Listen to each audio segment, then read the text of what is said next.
રમવા ગયેલા હતા. તો આ ઘડીક ત્યાં રહેવું પડે અને ઇન્ટરવ્યૂ દેવા ગયા એક જણાને અંદર જવા દેતા હતા, બે જણા નહોતા જવા. ગુડ મોર્નિંગ ગાઈસ, જય માતાજી, જય શ્રી કૃષ્ણ. કેમ છો? મજામાં છું, મજામાં છું. મસ્ત મજાનો થઈ ગયો ફ્રેશ અને વાગી ગયા છે ભાઈ, 1 વાગી ગયો છે અને ભાઈ એસી ચાલુ કરી છે જોરદારની. એમ કે મમ્મીને ભાઈ હમણાં 2 દિવસ એસી વિના ઊંઘ નથી આવતી. તો ઓયા સંજ્યા એસીમાં વીએ ફટાફટ બાવણું બંધ કરી દે ને કરો. હા, તાતો હું સ્કૂલે આવ્યો જાય પાછો. સ્કૂલે જવાનો સમય છે, 2 વાગે સ્કૂલે ભાગશું. સ્કૂલે આવી પછી એન્જોય કરશું, મતલબ કે ફન કરશું થોડા ઘણા.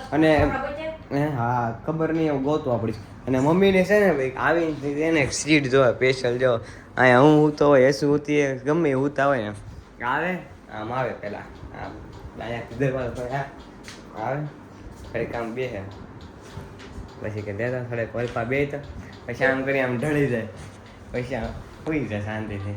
સાચી વાત છે, ખોટી વાત છે? હા, હાસી છે ને. હે હું પડે ને. હું પડે પછી સીટ બૂટ માર લે. હા, સાચી વાત છે ને. હા, હાસી છે.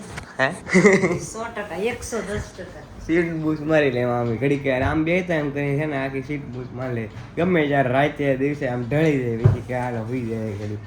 સ્કૂલે આવી ગયો ને, વાગી છે અત્યારે તો ભાઈ 9:10 થઈ ગયું છે ને. અત્યારે છે મેચ અને આરતી કરી લીધી છે ને, જમી લીધું છે ને. ભાઈ ગયો છે બહાર જમવા માટે, અને જમવાનું હોય બહાર. તો ત્યારે જમવા માટે ગયો છે ને. અત્યારે હું ને ઉદયનો ફોન આવ્યો છે, ઉદય નીચે બેઠો છે, કોલ કરે તો હું સારું હાલું હું જાઉં ફટાફટ નીચે અને જાય ભાઈ કંઈક આટો ઘૂમરી ખાઈ આવીએ. ગાઈસ ભાઈ જમીન નીકળી ગયા ભાઈ, સોડા પીવા આવ્યા હતા, સોડા પી લીધી ને વાગી 10:15. અને ઉદાભાઈ હમણાં વ્લોગમાં નહીં દેખાતો હોય, કેમ કે એ જાય છે જોબ ઉપર, એટલા માટે.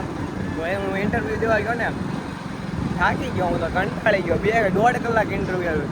ઇન્ટરવ્યૂમાં પૂછ્યું શું પૂછ્યું ખબર? તમે ઘરે કેટલા જણા રહ્યો છો એવું પૂછ્યું ઇન્ટરવ્યૂમાં.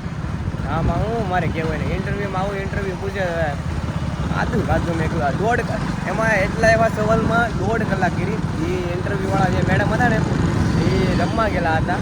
તો આ ઘડીક ત્યાં રહેવું પડે અને ઇન્ટરવ્યૂ દેવા ગયા એક જણાને અંદર જવા દેતા હતા, બે જણા નહોતા જવા દેતા. તો એ ભાઈ એકલો ગયો, તો હું બહાર બેઠો. હું તો ફોનમાં એક તો ચાર્જિંગ નહીં, બ્લોગ અપલોડ કરવાનો હતો, એવું બધું કરવાનું હતું. તો એ કંટાળી ગયો અને મારે ઇવેન્ટ હતી, ઇવેન્ટમાં જવાનું હતું. હાઈવાર 2:45 જેવું થઈ ગયું હતું. તો અમે હવે નીકળવું પડે એમ જ છે. તો ફટાફટ નીકળી ગયા અને આનું ઇન્ટરવ્યૂ બતાવ્યું. અત્યારે ભાઈ જોબ કરે મસ્ત, ભાઈ મજા આવે ને, આવે જોબ કરવાની પણ મજા આવે. અને અત્યારે કાંઈ જાય છીએ ઘરે, આજે કોણ રીતે જોઈએ છીએ. અને ગાડી આગે એક નંબર આરસીબીની ગુજરાતની છે, જે રીતે આપણું છે બધું. હવે બધું આપણું જ છે. પહેલાંથી મારે એમ જ હતું કે ઘરે પણ આવું ત્યારે ખાલી બોલાઈ ગયું, બોલાય જ જાય. તો આજ આરસીબી હારી જાય બસ. કેટલો પાસ થાય